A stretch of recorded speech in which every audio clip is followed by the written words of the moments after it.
Hello, everyone, and welcome to the GSMC Fantasy Sports Podcast, brought to you, as always, by the GSMC Sports Network. Happy Friday, everyone. I hope you had a fantastic week.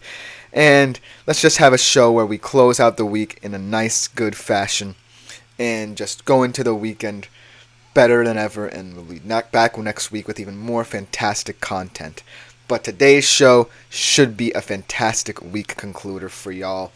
We are going to be looking at potentially the last game of the NBA season, if you guys can believe it. Previewing, in terms of fantasy and betting odds, Game 4 of the Boston Celtics and Dallas Mavericks NBA Finals. We're going to be recapping perhaps the most exciting game to date in the Stanley Cup Final between the Florida Panthers and the Edmonton Oilers. And then, to round out the show, we are in the Euros mindset officially as the Euros start today, and we are going to be doing not one, not two, but three Euros team fantasy previews as the Euros begin today. It should be a fantastic show. But before we get into all that and we get you guys hyped for the weekend, where I hope you're going to be watching all these interesting Euros games for those people who might not be familiar with the world of football outside of the States, I do ask that you like, follow, and subscribe to the show. It is a huge support to both me, my fellow podcasters, and the network. We do also receive a lot of tips and donations, so if you do feel so inclined, please leave them. Another look at a preview for our last segment. Sorry, guys. Please leave any tips and donations that you are considering leaving at the link gsmc.cloud. It is also a huge support to both me, my fellow podcasters, and the network. So, if you do consider that, it is greatly appreciated. But without further ado, let's get into the fantastic content I have for you to conclude this week. And we will start off in the NBA. This could be a very bittersweet segment, guys, because this is potentially it. This could be the game where the Boston Celtics wrap up, complete the sweep, and hang a record 18th title banner in the TD Garden rafters. So, this definitely feels a little bit sad, knowing that I may not be able to do another preview for another NBA game for quite some time. But without further ado, let's jump right into this one, and we'll ride off into the sunset if the Celtics do wrap it up, knowing that we will have another fantastic NBA season in a couple of months. So let's just get right into it. This kind of feels a little bit humdrum in terms of fantasy, so let's start off with betting odds for this game. Dallas obviously is favored. They're at home. Their backs are very much up against the wall. The over-under is 211.5, and the money lines are right now even. Dallas at minus 110 and Boston at minus 110. So there's a little bit of apathy in the betting trend here. They know that Boston is looking to sweep, and so the bookmakers are obviously kind of, level-headed about all this. They know that the Dallas Mavericks might want to come out here and deliver for their home fans, and honestly, I wouldn't be surprised with any result. But on tonight's game, maybe shy away from the betting trends. In terms of fantasy, another kind of humdrum thing. Luka, obviously, still the number one player, most highly coveted player on the market in terms of price, at 13.6K on DraftKings, projected to have 61.6 fantasy points. La-di-da-di-da. Kyrie, after his outstanding Game 3 performance in a losing effort, only valued at 9K. I think he should be a bit higher. He is expected to have 40.5 fantasy points. In terms of the Celtics, because you never know what you're going to get, I'm just going to say that Jaylen Brown, in my mind, is going to be the most coveted fantasy player from the Celtics. He's looking to be potentially the finals MVP of the series. He's valued at 10K, projected to have 43.8 DraftKings fantasy points. Another guy who I'm going to throw out there just because who knows if KP is going to play in this game. I think that Al Horford is going to have a fantastic game. And I don't think a lot of people know this, but when he has been defending Luka, Luka has really struggled. He's the defender who Luka has most struggled with in this entire series, and that is a testament to the longevity of a guy like Al Horford, the way he takes care of himself, and the way he has transformed into a role player in this league who can really help different teams. Only valued at 5.8 in my mind. That is a steal for him. And 27.3 fantasy points. Now, I just want to name another Dallas Mavericks player in terms of fantasy, but it's definitely up to him to step up, and we'll get more into that as the segment goes on. P.J. Washington, valued at 6.2K, 28.5 points. Look for him to be kind of that sleeper utility player in fantasy, and someone who just needs to step up on the court in real life. Now, let's just get into that kind of whole storyline surrounding the teammates that Luka Doncic has and the kind of fallout from his fouling out in Game 3. Now, obviously, the fence is split with this one. The whole situation, there are two different mindsets. What Luka did was wrong. He always complains, and it's always going to be like that. My mindset is kind of in between. Yes, what he did was unprofessional, but also, A, it was bound to happen, like I said yesterday, and B, the Boston Celtics have just been pestering him on both ends of the floor so much. Like, what do you expect of a superstar? When you're a superstar with that much pressure on you, and you're facing a team that is such well-rounded in both areas of the floor, they can pick on you, they know your weaknesses immediately, and they take advantage of them. It makes sense for someone to lash out if they are a huge superstar, and that's exactly what I think Luka did. It definitely was detrimental to the team. It definitely disrupted the flow of Kyrie's game. He was in his bag. Luka did not acknowledge that, and ultimately the Mavs fell short when they could have stolen that game and made this a closer series than it is. I think that right now Luka just feels very isolated in this team. The story has always been, throughout this postseason run, Luka and Kyrie will bail out the Dallas Mavericks due to the fact that they are simply unstoppable and the fact that they are fantastic distributors of the basketball. That hasn't happened in this NBA Finals. Now, whether you decide to blame Luka for this or his teammates, I do think that the teammates are doing absolutely nothing. I know this could be a testament to the Celtics defense, but there's no movement in this Dallas offense, no signs of life from any of the other role players outside of Luka right now. The whole offense for the Dallas Mavericks this series has been Luka Doncic getting to his mid-range spots, shooting jumpers, but the whole point of what the Dallas Mavericks did to get to this point was shoot the corner three, have Luka not just be a scorer but be a distributor, and that has been taken away from them.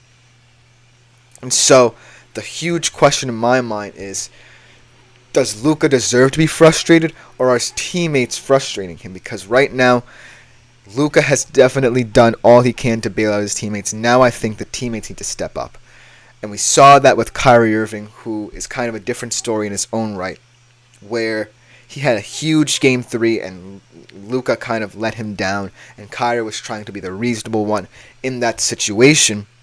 But still, you're Kyrie Irving. You've been in this situation before. Luka hasn't, and he needs help. You can't have just 1 out of 3 good games in this NBA Finals, if you understand what I'm saying. This definitely does make sense fantasy-wise to talk about, just because players like Derek Lively and Daniel Gafford have barely even scratched double digits, or even the teens for that matter. Derek Lively only had 1 good game as well. And then P.J. Washington only had a couple good moments in these games as well. And so, you can say whatever you want about Luka Doncic, but if you were in his situation, I would certainly feel as if I needed to lash out at something, because it certainly doesn't feel like a very collective unit right now in the Dallas Mavericks locker room. There definitely feels like there's a disconnect. Maybe it's just due to the fact that the Celtics are simply sucking the energy out of what they do so well.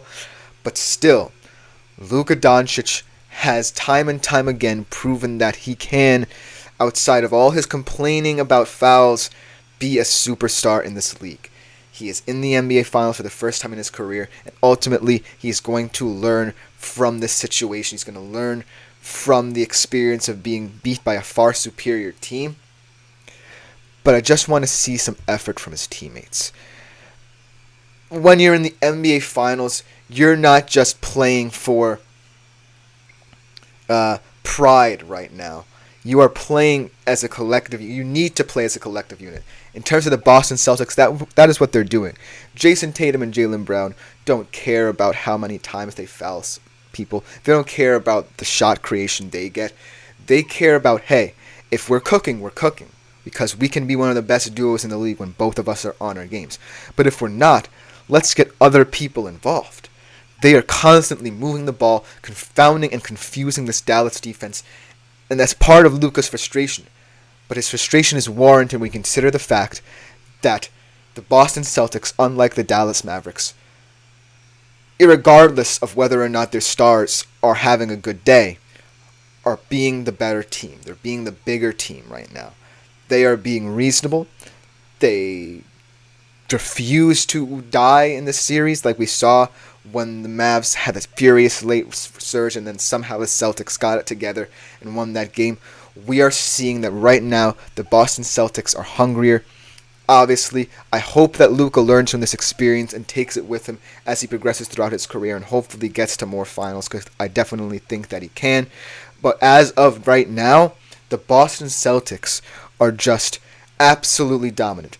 However, I do feel that this game could go either way. I wouldn't be surprised if Dallas forces a Game 5 and the series has to go back to Boston, and maybe there's a little seed of doubt planted in Boston minds. But I would definitely not be surprised if Boston swept this series. And so that is what I'm going to pick. I think that Dallas will cover the spread, obviously, because there have been some pretty close games. But right now, I'm leaning more towards Boston sweep than Dallas doing anything. Obviously, the home crowd could be a huge factor, as we saw in Game 3, and Dallas could get out to a huge lead. But Boston, just know, will not be feared by that. I'm looking for both Jays to have huge fantasy games. Luka will obviously have a huge fantasy game. But the rest of how this fantasy implications go is up to the Dallas Mavs as a team. But that will just about do it for this segment of today's show. Coming up next, as we always do, maybe for one of the last times in this show before we say goodbye to these two beautiful sports, we transition from basketball to hockey. We'll be recapping probably the most exciting game to date in this series between the Florida Panthers and Edmonton Oilers. We will be right back to discuss that. You don't want to miss this segment on what could be the last time I ever say the words transitioning from basketball to hockey on this show. We'll be right back. I feel like I'm losing my mind. Is everybody in the world blind? Please, Lord, give me a sign, a sign. I feel like I'm losing my mind. Is everybody in the world blind? Please, Lord, give me a sign, a sign. I wanna be the greatest. Everybody on the fake shit. I look around and feel like everybody is the fakest. I make this every day and I'm impatient, hoping one day I blow up from the basement. Statement, the top is so vacant. I don't hear shit that I think is amazing. Waiting for my day when I'm playing sold out shows for 1,000 faces. Hey, give me that crown, get in my way and to be put down. It ain't your place, all this my town. If I want that shit, then I'll get it right now. I'm losing it, the noose it fits, I'm losing shit. A stupid myth, you choose to live or choose to dip. You choose to fight or lose your grip and lose a gift. I feel like I'm losing my mind. Is everybody in the world blind? Please, Lord, give me a sign, a sign. I feel like I'm losing my mind. Is everybody in the world? Hello, everyone, and welcome back to the GSMC Fantasy Sports Podcast, brought to you by the GSMC Sports Network. Before we get into the second segment of today's show, I do want to remind you guys that if you do feel so inclined, please consider leaving a tip or donation at the link gsmc.cloud. It is a huge support to both me, my fellow podcasters, and the network, so anything you leave is greatly appreciated. Also, if you do have a burning question about any segment that I've done in the past, have done on today's show, you can leave it there as well, and it will be answered at the beginning of the next episode. Now, I hope you guys definitely enjoyed that last segment. It could potentially be the last one I do for quite some time, but we definitely know that we definitely have one more of a hockey segment after today's one, because Game 3 of the Stanley Cup Finals between the Florida Panthers and the Edmonton Oilers took place last night. And it definitely proved to be one of the most exciting games in what was kind of becoming a very flat series, as the Florida Panthers have asserted their dominance so vengeantly. And, it's just such a dominant performance by them. But let's get right into the fantasy stats for this game. Obviously, if Sergei Bobrovsky did not exist, the guy who I've been praising throughout this entirety of the postseason, Sam Reinhart, would be my pick for the Conn Smythe Trophy. Last night he had 8 fantasy points, 1 goal and an assist. And also for the Florida Panthers, how about Alexander Barkov? Obviously not playing as if he's injured right now. 8 fantasy points, a goal and an assist as well. In terms of the Edmonton Oilers, thank God they were able to score more than 1 goal in this series to prove that they have at least an iota or modicum of moxie in this series. And yet again, it was a defenseman that kind of propelled them. 2 defensemen, in fact, but one that I really want to highlight. Young 22-year-old defenseman Philip Broberg with 5 fantasy points, a goal last night, and a +1 ±. And ultimately, McDavid did step up his game, even though it was in a losing effort, with 7.5 fantasy points and a 2-assist game for him. Now, let me just say this. When I saw the Florida Panthers went up 3-1, that was definitely a kind of here we go again moment. The Edmonton Oilers can play as well as they possibly can and still not break down this Florida Panthers team that has just come out with a vengeance, now being the hunter, not the hunted. And so, the fact that Florida was able to get it to the big lead, they smelled blood early on, I was just like, oh no. But then the Oilers surprisingly showed some moxie to get back into this game, scoring 3 goals, finally cracking the code that is Sergei Bobrovsky, and ultimately making this a closer game than it could have been. And so, kudos to the Edmonton Oilers for finding a way, but still, they're down 3-0 in this series. And after the game, even after the Game 2 loss in Florida, there was a sentiment around the Oilers locker room where they were like, we're still remaining upbeat, we're still saying never say die in this series. But I do think that there is a level of frustration within this Oilers team. And I don't think it's necessarily surrounding the fact that they can't seem to win a game off of Florida, no matter how hard they try, no matter how well they play in all areas of the rink. I think it's just a frustration due to the lack of experience they have in a final situation. Florida has been here before, remember that.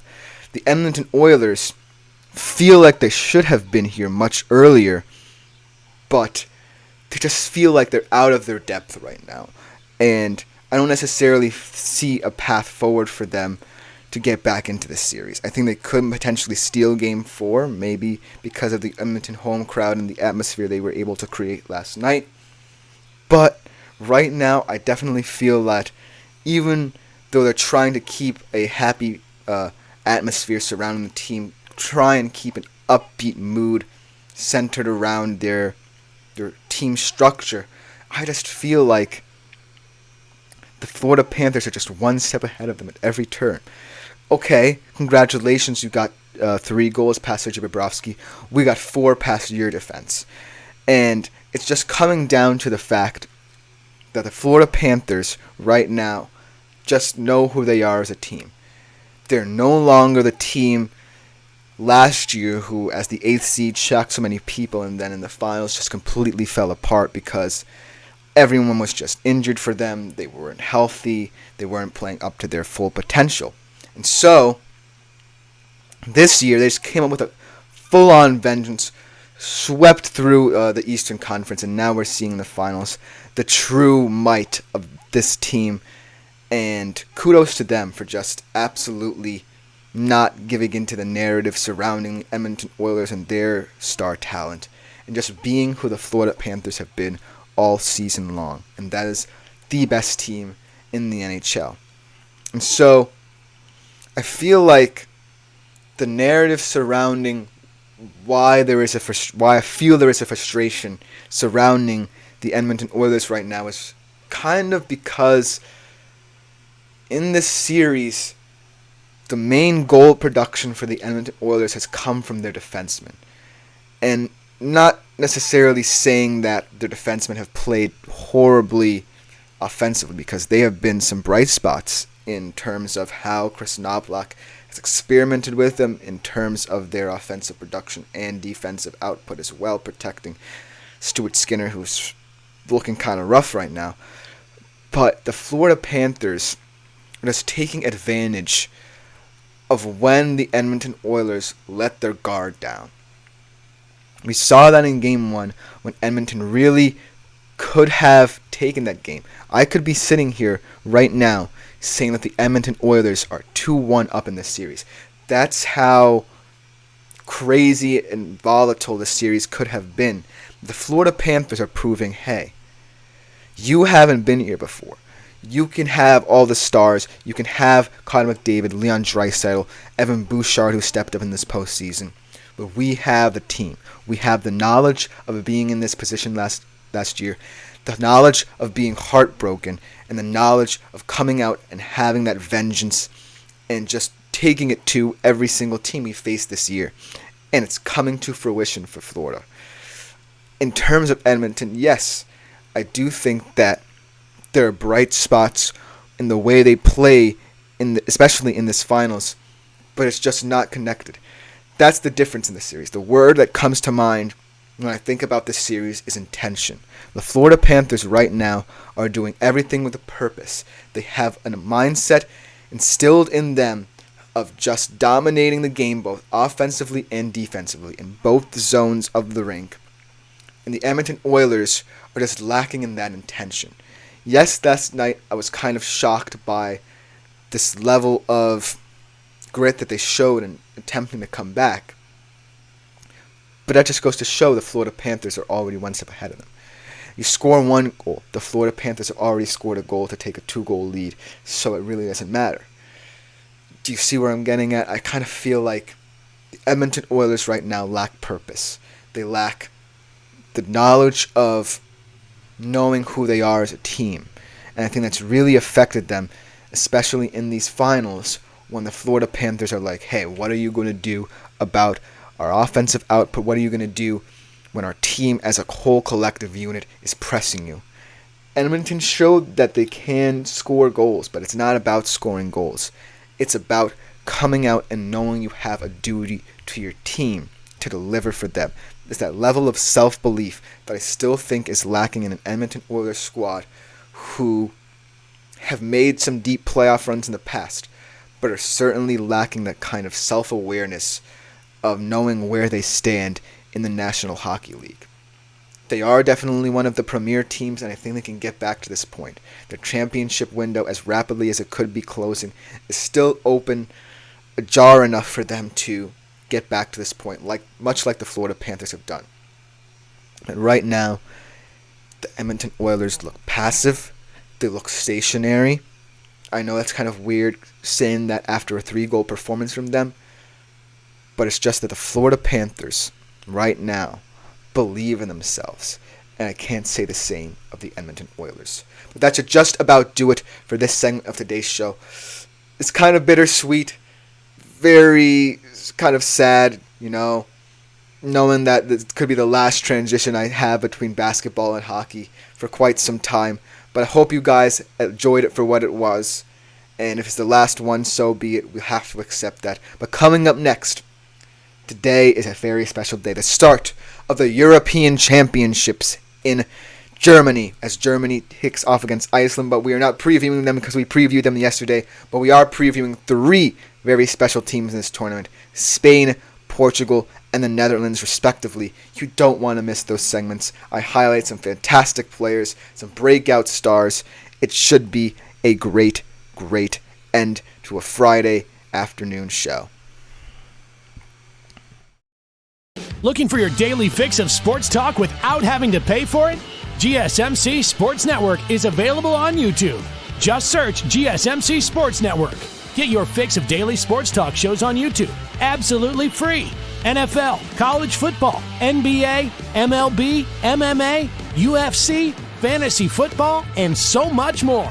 GSMC Sports Network has shows running all day long, with new sports shows starting every 2 hours. Just like on your favorite cable sports channel, except GSMC Sports Network is absolutely free. Just search Hello, everyone, and welcome back to the GSMC Fantasy Sports Podcast. I really hope you enjoyed those two very saddening segments, but there's no time for sadness now because today is a very important day in the world of soccer, football, the beautiful game, whatever you want to call it. The European Championship start today as hosts Germany kick off their Group A campaign against Scotland in less than 4 or so hours if you're on the East Coast like me, so it should be fantastic. But we are not previewing Germany today. We are fantasy previewing not one, not two, but 3 fantastic contenders for the European crown this summer.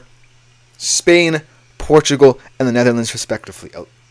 Some teams that definitely have the quality to go far, but it's definitely up to the style of play they adapt. And so I'm really thrilled that I'm able to present these 3 teams to you guys. But first up is Spain. So without further ado, let's get right into it.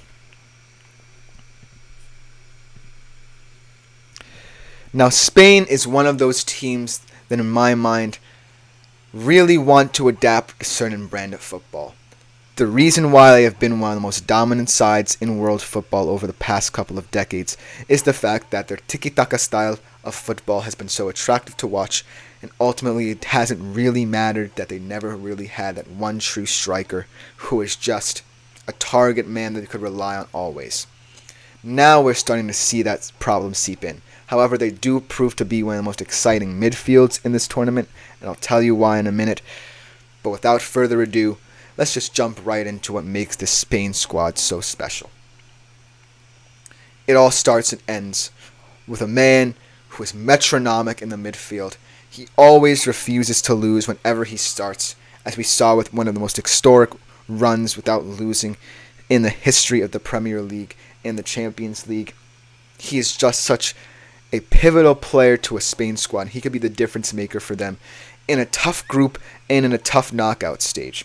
Rodri. Right now, he is only sitting at 6.5 million euros.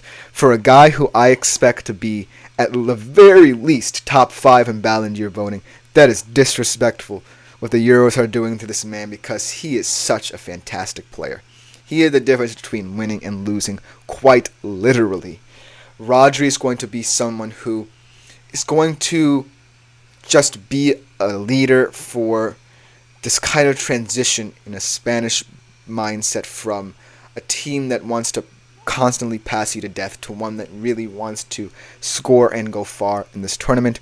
He also does take penalties, unusual for a midfielder, so if you want the kind of metronomic guy who's going to progressively pass the ball of the pitch, maybe contribute with a couple of assists, and also takes penalties in a Spain squad that really has so many versatilities in terms of who takes their set pieces, then Rodri is in fact your man and a no-brainer potentially at the midfield spot. Now let's transition more to the defense, because the Spanish defense is one that really is not as strong as some of the other contenders in this tournament. But if there is one guy I'm really excited to see if he transitions his club form to the international stage, could be one of the best players at this tournament, and that is Alejandro Grimaldo. Fantastic debut season at Bayer Leverkusen in their unbeaten Bundesliga title run. Just such a fantastically creative player at a fullback position. This goes to show how that defensive solidity can turn into attack in an instant. It just goes to show how versatile some of these European players are becoming. And Alejandro Grimaldo, obviously one of his first tournaments for this Spanish side, I'm really intrigued to see how Spain uses him, because if they do use attacking fullbacks to kind of push up the pitch, then they could be much more dangerous as a goal-scoring threat than people see them as of now. And so Alejandro Grimaldo at 5 million euros, look for him to be one of those strong crossers into the box. Look for him on corners, set-piece specialist who could honestly have a breakout Euros campaign in my opinion. Now let's look to that attack. It's not the worst in the entire world, but it certainly is one of the more disappointing, shall we say, over the years, especially due to one man who really needs to find his scoring boots if Spain needs to go far in this tournament.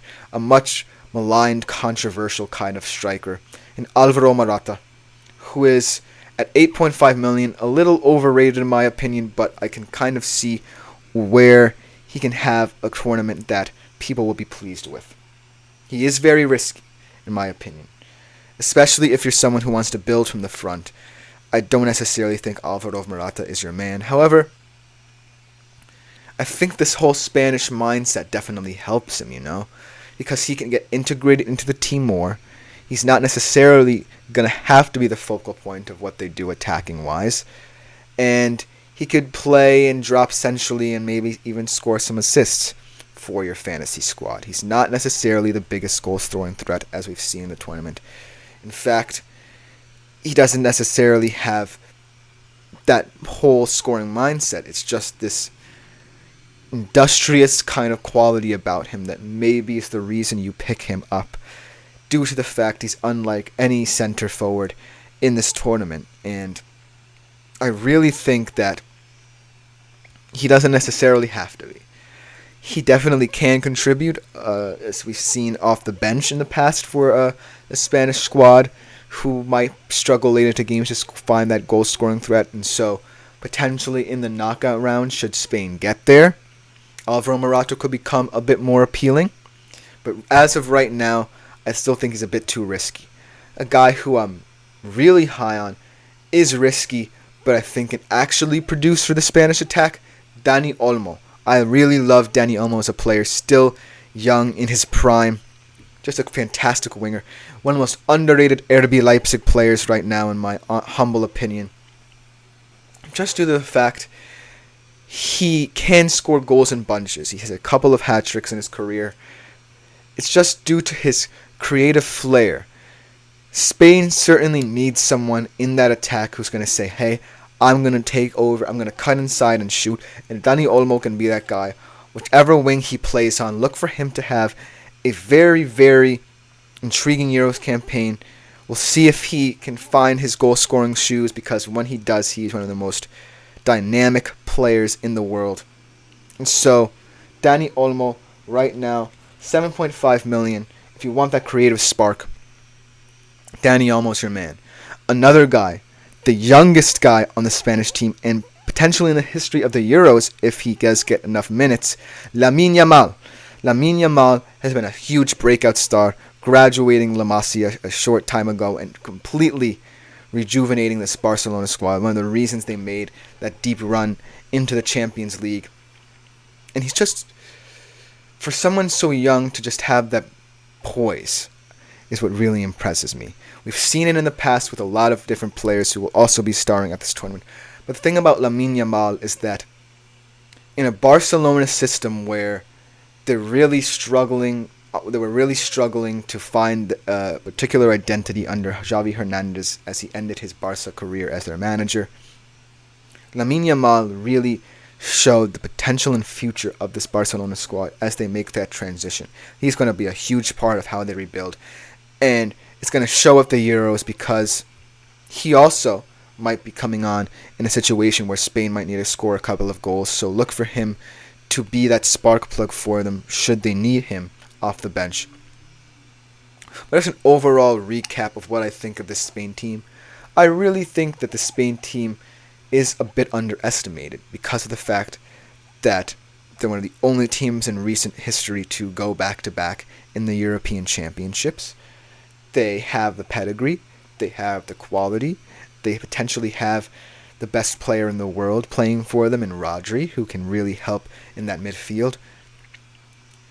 But there's just so many questions in how Luis de la Fuente, their manager, wants to set up his attack. He knows that Alvaro Morata might not have as much confidence as games go on. He knows that Dani Olmo on his day can score goals, but is mainly one of those more creative, flair-like players on the wing. He knows that he has electricity off the bench with guys like Nico Williams and Lamine Yamal. So Spain is going to be someone to watch. They're definitely also in a very tough group, in the group of death, with Italy, Croatia, and Albania. So we could see a potential group stage collapse. I don't necessarily think so. even if they're not second place, I do see them as one of the 4 best third place finishers in their group. So I do think they will make the knockout stages, but how they fare in the knockout stages really depends on how you use that pace and dynamism you have on the wings, combined with this kind of metronomic, kind of solid presence you have in a guy like Rodri. And so Spain is certainly a team to keep your eye on in terms of fantasy as well as in real life in the knockout stages, because some of their players can have these dynamic moments if they so choose. It's just up to them and how the system is set up for them to go far in this competition. But that will just about do it for the Spanish Euros fantasy team preview. Coming up next, follow Portuguese?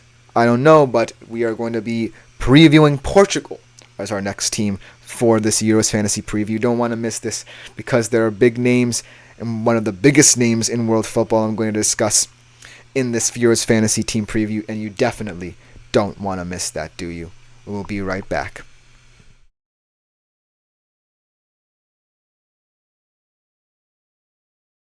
For the best and latest podcasts available anywhere, go to the podcast app on your cell phone and type in GSMC to access free content-rich podcasts on health and wellness, book reviews, sports, entertainment, relationships, social media, movies, technology, finance, and even weird news. Subscribe and download the GSMC Podcast Network's family of shows, available everywhere Hello everyone, and welcome back to the GSMC Fantasy Sports Podcast. I really hope you enjoyed that Spain team preview. I really think they are one of the teams to watch, definitely in terms of fantasy, as the knockout stages progress, if they get there in the first place. But coming up now, in the 4th segment of today's show, is a Portugal team I'm really high on. They are my personal dark horse in this tournament. They have some of the best technical quality in the world, and ultimately one of the best players in world football right now, in Cristiano Ronaldo. Trigger warning there. All the lights are flashing in your minds when I mention that name. So without further ado, we are going to get right into this Portuguese side, who I'm really very high on. Now, Portugal has been a side who recently has had some success. They won Euro 2016 with a much worse team, in my opinion. And now they're quickly becoming one of Europe's most fantastically interesting teams to watch, one of the most fun, enjoyable, on-the-eye kind of football they've been playing in the past. Only team in Euros qualifying to have a 100% record, conceded only 2 goals. That's how strong they are from top to bottom. And I'm really happy that I'm able to preview them before they start their campaign, because they are going to be one of the teams to watch in this tournament, and my personal sleeper pick to at least to make the finals, if not win it all. So let's kick this right off. Obviously, we're talking Portugal. You may have heard of this guy, Cristiano Ronaldo. Enough said there. Cristiano Ronaldo valued at $10 million, still kind of pricey, and for how old he is right now, even though that might not even matter, it is kind of pricey. But when you look at the history he's had in this competition, you just have to swing for the fences with him, especially if you're someone who's really ambitious in how you set up your attack. Just go for him. The highest ever goal scorer in Euros history, the second highest scorer in qualifying this year, and the best international goal scorer of all time. I'm just going to leave those stats up there, and you make of them what you will. Honestly, as someone who has had painful experience with Cristiano Ronaldo as a German football fan, and what he's done with Real Madrid and Juventus to Bayern Munich, I can't personally love Cristiano Ronaldo, but in a fantasy situation I especially could, because of the fact he's going to score goals, especially in a squad around him that is the best Portugal has had in many a year. And let's just start off with Bruno Fernandes. Bruno Fernandes is obviously a very fantastic domestic campaign player, but in a Manchester United squad that has really struggled, his talents aren't necessarily fully realized. But in international Portugal jersey, Bruno Fernandes is one of the best midfielders on the international stage. He is just a fantastic asset, and his connection and partnership with Cristiano Ronaldo is really scary to behold when they get going. Bruno Fernandes, we know the intelligence and creativity he has. Domestically, it might not be as fully well-rounded as in Portugal because he doesn't necessarily have the attacking talent that Portugal has on the squad. But Bruno Fernandes becomes a different animal in a Portugal squad. And at $9 million, I'm going to take him in my squad. I would take him if I were you in my squad. 7 assists in qualifying just go to show his fantastic level of distribution. And ultimately, he's a no-brainer in my opinion if him and Cristiano Ronaldo are hot to start off. And then, a player in Bernardo Silva, who I really, really love. He doesn't necessarily come across as a huge goal-scoring threat. He's not a huge player. He obviously is very much a system player. Just fits so well into different systems. Not necessarily getting all the plaudits he deserves at Man City, but in a Portugal squad that has so much technical quality, he is the cream of the crop. Bernardo Silva is going to be one of those wingers who cuts inside, tries to find space to unleash a shot or get it into the box for guys like Cristiano Ronaldo. And so Bernardo Silva, if you're looking for someone who is just so versatile in how he plays, so interchangeable in the dynamics in the squad, Bernardo Silva is your guy. And I think he's a very low price for you guys, a cheaper option in your attack. So be wary of taking a flyer on him because he could pay dividends for you. Now let's kind of go to that defense, because the defense is one of their strong suits as well. They aren't just known for Cristiano Ronaldo.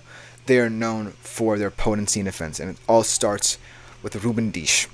Ruben Dias in the past couple of years has truly transformed himself into one of, if not the best center backs in world football. Just a fantastically physical style of playing the game in that Manchester City defense. One of the stalwarts of how they play and how they set up and what has made them so dangerous to score against in recent years. And so, slotting into a Portuguese side, like I said, has conceded very few goals in their qualifying. It's going to be a scary proposition trying to dribble past Ruben Dias. In terms of ball recoveries, in terms of interceptions, he's going to rack up fantasy points quickly. And he definitely is a no-brainer in my opinion if you're considering center backs. Now let's switch to the fullback position, where a guy like Joao Cancelo can really get going as well. He is one of the best attacking fullbacks in the world, obviously. He has bounced around a couple of places in terms of domestic club football. But right now, at home in Portugal, he is one of the best players in the squad. He is certainly someone that you kind of have to account for outside of guys like Bernardo Silva and obviously Cristiano Ronaldo, because of his ability to push high up the pitch, get crosses into the box, and even score from outside the box. He is a defender who I really like if you're looking for someone who can score that long-range effort, because he definitely is willing to let one be unleashed should he be in that kind of high up area in the pitch around the penalty box. So Joao Cancelo is certainly one to watch in this tournament in terms of the fullback position. Now let's go back to this attack, and a player who I don't necessarily have on this screen right now, and I don't necessarily really think will have as great of a Euros as I want him to, in Joao Felix at 8.5 million euros. He's kind of like Alvaro Morata for Portugal. He definitely likes long-range shots, but he certainly is a flyer who I definitely wouldn't take at that price, at least in the group stage. Maybe in the knockout stages, as Portugal progresses through the tournament, he could be valuable as someone who's an impact substitute for you off your bench. But Joao Felix is definitely one of the most controversial attacking players in the world. When he was younger, coming up through the Benfica ranks, one of the most coveted young stars in the world. But right now, he's just bouncing between teams. His whole contract situation surrounding him domestically is just a mess, and it could transfer over to the international side of things. So when I look at this team that has just so much quality at every single position, I honestly don't see where Joao Felix fits into it. I do think that should he get a couple of minutes, I would be intrigued to see how he uses those minutes, because of the fact he does have that potential in him. He's still one of the preeminent players on this team. There are certainly guys on the bench in terms of attacking quality, guys like Pedro Neto, Gonçalo Ramos, Diogo Jota, who I think will get more minutes than a guy in Joao Felix, who I'm really kind of disappointed in and not willing to take a risk on, and someone who I would just overall shy away on if you were looking at attacking players for your squad. But it's the last final diagnosis of this Portugal squad. Like I said, they truly are going to be one of the most enjoyable teams to watch this tournament. Not exactly true dark horses, as they definitely have the quality to go all the way, and they have Mr. Cristiano Ronaldo CR7 in their squad. But they certainly have this kind of air about them that says, I'm here to stay. They're a hungry team. Potentially this could be Cristiano Ronaldo's last tournament, so look for him to kind of come in with a vengeance and want to do well for his country in potentially his last tournament, so we'll see how he plays. But I'm really excited about this Portugal squad. I'm really, really excited about them. They have so much technical quality. It's my favorite players in world football. And just seeing how this team interchanges with each other, the dynamics they create on the pitch, from top to bottom, the way they play their football, just so attractive in terms of their brand and style. I think it ultimately comes down to not the players, but the manager.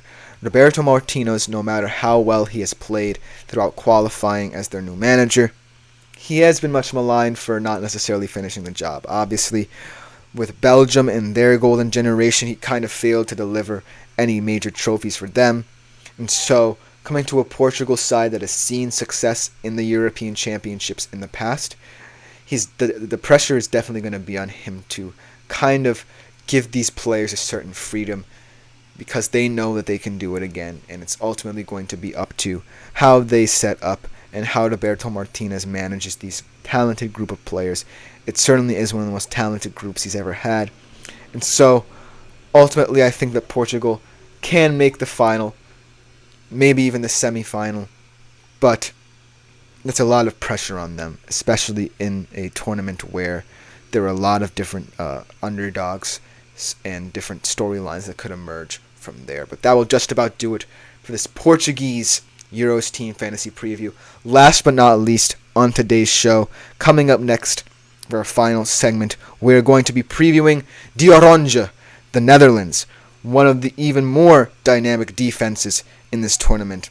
Should be a very interesting segment because of how well structured this Netherlands side is. We'll be right back to finish out the show with them.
Hello everyone, and welcome to today's last segment for the GSMC Fantasy Sports Podcast, brought to you as always by the GSMC Sports Network. And it should be a good one because this particular team, when I look at them in the European Championships, is one of the more, shall I say, awkward teams to assess, because they are not necessarily known for their attacking prowess. When you look at their defense, they're one of the most solid in the whole world. I am talking about the Netherlands, the Dutch, De Oranje, one of the most storied teams in the history of Europe. Now, looking at this current Netherlands squad, it definitely seems like there's a very awkward transition from the experience they've had in the past to what they have now. But anytime we talk about a Dutch side, we have to talk about the defensive structure, because that is where they've always seemed to build their teams in past tournaments, and is going to be no less in this one. And especially in a team that has rotated their pen takers throughout their entirety of the lineup, trying to find someone who fits in that role. Look out for the Dutch defense to be one of the highest scoring in all of fantasy in this tournament, should they go far in this tournament. And it all starts off with one man who has been a rock in the Premier League for Liverpool for many years, and also internationally as well, Virgil van Dijk. One of the best center backs, like I said, in world football. Honestly, should have won the 2019 Ballon d'Or. But just his versatility in that position, his ability to lead. Obviously, if we look at his domestic campaign this season, he honestly had, probably in my opinion, his best season, because of the fact Liverpool had so many injuries in that defense, and Virgil van Dijk was tasked with reconstructing that defense, leading them by example. And all these young players truly stepped up for Liverpool because of him. And heading into the Euros, I'm really excited to see him in a Netherlands squad that will make him even better, and he doesn't necessarily have to worry about being a leader because of how strong and potent that defense is. He also could take a lot of penalties as well. He is a guy who has taken penalties for the Dutch these past couple of times, because they're not necessarily known for having one true penalty taker, because they've struggled in terms of penalties as well. So look for Virgil van Dijk in an unusual position to take penalties for Euros. So he should be very high scoring, one of, if not the highest scoring fantasy defenders in this year's tournament. He definitely has some interesting partners in the back. Obviously, Nathan Ake, Matthijs de Ligt, I don't think will play as much as people expect him to. So look for Nathan Ake to kind of have another huge tournament. Quietly been one of the better center backs for Man City. He's not necessarily, front and center in people's mind when they think of Man City defenders, but he certainly is one of the most solid players in this Netherlands squad. And then on the wing, Denzel Dumfries, in an interdefense that is one of the best in club football. Denzel Dumfries really has plied his trade in a way that really makes me intrigued to see him in a Netherlands squad that might struggle for goals, because much like some other players in this tournament that we've talked about, he can push up the pitch as well. He can invert, he can drop into the midfield. He's a fantastic defensive mind. Really slots in well. He trusts that Virgil van Dijk and whoever partners him at the center-back partnership will stop whatever comes his way, so that allows him to go up the pitch with more freedom and ultimately really help a Netherlands attack that really doesn't have a centripetal force for them this Euros. Now, when I look at the Dutch attack, they certainly have the excitement and potential for goals being scored in bunches for this Dutch squad. But right now, I just need to see how they shake out. Obviously, you still have a guy in Memphis Depay with one of your top overall international goal scorers for this Dutch side. But how many years does he have in him left? It certainly feels like Memphis Depay is really quieted down, obviously. Sometimes he really struggles in the tournaments of this nature, and it has been seen in past tournaments where he has really not really stepped up. He hasn't stepped up to the plate for this Dutch side when they've needed him most. And so, if I were you, I would shy away from a Memphis Depay. But if you want to take a risk on a Dutch attacker, there's certainly a lot of appealing options for you in that department, especially youthful options. And one guy who I really think could have a breakout tournament, we've been waiting for his kind of breakout moment, both domestically and internationally. How about Cody Gakpo? He is one of those guys who I really think can take over Memphis Depay's shoes, fill them very well, make that transition for the Netherlands much easier, and then just be that creative force at the top of the pitch who can really, with his movement off the ball and on it, help the Dutch try and create ways to get goals in the box, because that's where I think most of their goal production will come from. They're going to want to build up through the back and ultimately try and get the ball through the middle to guys like Cody Gakpo and their target men and stuff of that nature. Another a young, exciting attacker who's one of the most creative players the Dutch have had in quite some time is Xavi Simons. Fantastic loan season at RB Leipzig for them, one of the highest scorers on that team. A lot of creativity, a lot of assists he provides this side. I think he's much cheaper than any other Dutch attacker in terms of fantasy. So if you're looking for a guy to really take a risk on, who I think could have a breakout campaign, be in the race for Young Player of the Tournament, Golden Boy, I think that it could be Xavi Simons, just because of the nature in which he plays. Now, kind of going back to the defense. Obviously, you have the strong center-back pairing, wing-backs and full-backs that want to press up the pitch. But the big question mark for the Dutch is in between the sticks. Who is going to be the Dutch goalie? Last tournament at the World Cup, it was a very, very weird and interesting pick, in my opinion, for the Dutch, as Andries Noppert. Very tall, inexperienced goalkeeper, stepped into that role for the Dutch in the World Cup in 22. He made it all the way to the quarterfinals.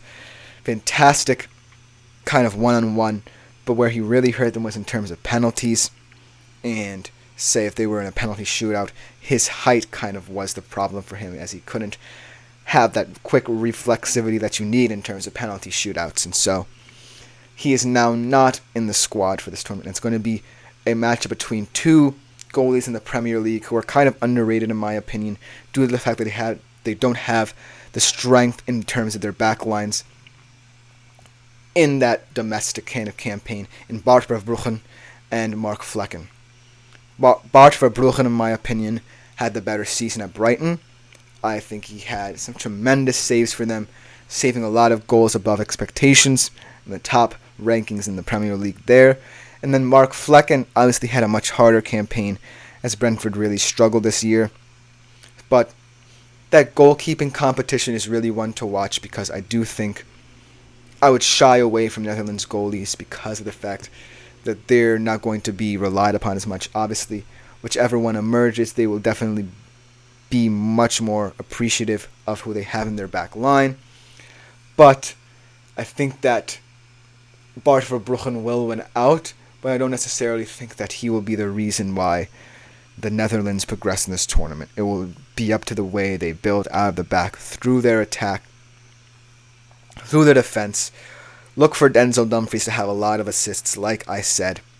But in my mind's eye, the Netherlands are the truer dark horse, in my opinion. Portugal is kind of the quote-unquote Trojan horse, in my opinion, let's just say, because they're not necessarily sneaking up on anyone. They are just there to surprise a lot of people with the style they play, perhaps. But the Netherlands certainly is more of the true dark horse, in my opinion. Mainly due to the fact that they just don't have as much strength from top to bottom as some other teams in this tournament. But if you're looking for, in terms of fantasy, no-brainers in your defense, guys who, A, are solid in terms of being that rock, that leader in your back line, look no further than Virgil van Dijk. And if you're looking for a guy who's so versatile in the way he plays in kind of more of a hybrid role, like I said when I was talking about the fantasy tips and tricks for this year's tournament, look no further than Denzel Dumfries. I think that he's going to be one of the most exciting fullbacks to watch in this tournament. He's going to be one of the most important defensive players for the Dutch, just with his pace and electricity in terms of moving into attack and then going back into the back line should teams press the Dutch. But then also, I'm looking for at least one attacker from the Netherlands to have a breakout campaign.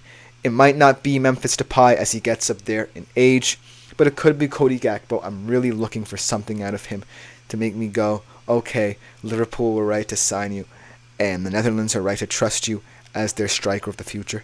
And then I'm also looking at Xavi Simons to see what he does. He seems like he's been around for a long time. It's still a very, very young player, one of the most creative young players in the world, quickly becoming highly coveted by a lot of different clubs. So this Euros will truly determine how people view a guy like Xavi Simons.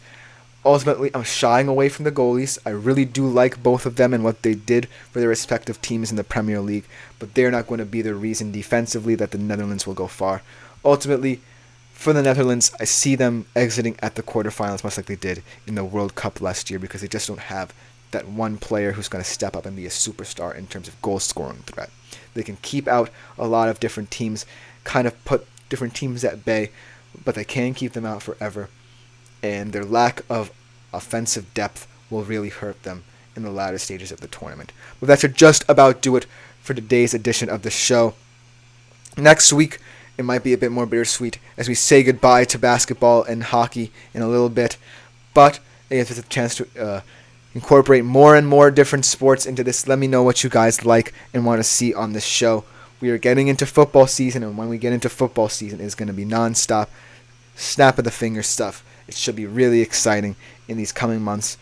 But that has been the GSMC Fantasy Sports Podcast for today, brought to you as always by the GSMC Sports Network. I have been Christopher Shepard. Thank you guys so much for tuning in. Leave a tip, donation to the link gsmc.cloud if you do feel so inclined. As always, like, follow, and subscribe to the show. We will be back next week for even more editions of the GSMC Fantasy Sports Podcast. Thank you guys so much.